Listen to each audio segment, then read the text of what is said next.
L'année a débuté avec une vague de froid record de la Scandinavie vers l'Europe de l'Est. Le phénomène a fait une soixantaine de morts, dont plusieurs migrants et sans-abri. Le 18 janvier, dans les Abruzzes en Italie, une avalanche a enseveli un hôtel faisant 29 victimes. Au Canada, les 24 et 25 janvier, le Nouveau-Brunswick a vécu une crise du verglas majeure avec plus de 20 mm reçus par endroit. Février aura fait craindre le pire en Californie. Des précipitations records ont causé des inondations et glissements de terrain, même le barrage d'Oroville a menacé de céder. Du 14 au 15 mars, le Québec a été paralysé par une tempête de neige historique avec 75 cm par endroit et des rafales à 120 km à l'heure. 6 personnes ont perdu la vie, les conditions routières étaient désastreuses. Le 1er avril, 130 mm de pluie sont tombés en une seule nuit à Mocoa, en Colombie. Une immense coulée de boue a tué au moins 300 personnes. Au Québec, en mai, la crue des eaux a inondé plus de 5000 résidences dans 278 municipalités, forçant l'évacuation de milliers de personnes. En juin, au nord de Lisbonne, des conditions climatiques extrêmes ont alimenté un feu de forêt qui est devenu le plus meurtrier de l'histoire du Portugal, avec 64 morts.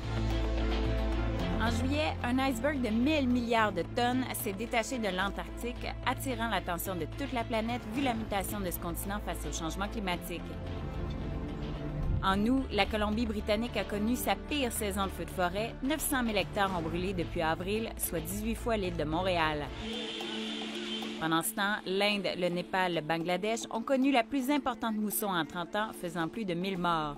Le 21 août, pour la toute première fois en 99 ans, il a fait nuit en plein jour. Grâce à une éclipse solaire totale, des millions d'Américains ont pu assister au rare phénomène. Puis le 25 août, l'ouragan Harvey de catégorie 4 a frappé le Texas, déversant 125,27 cm de pluie à Houston, un record pour cet État. En septembre, les ouragans Irma et Maria de catégorie 5 ont dévasté les Antilles, notamment les îles de Saint-Martin, Saint-Barthélemy, la Dominique et Porto Rico.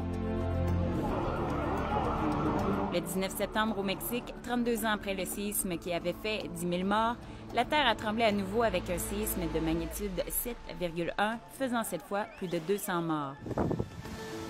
En octobre, Ophelia est devenu le premier ouragan majeur à circuler vers l'Europe. Il a fini sa course en Irlande le 16 octobre avec de fortes pluies et des rafales à 190 km à l'heure. Le 27 novembre, l'alerte maximale a été décrétée à Bali alors que le volcan Agung menace d'entrer en éruption. Encore à ce jour, il reste sous haute surveillance. En décembre, des feux de forêt font rage en Californie.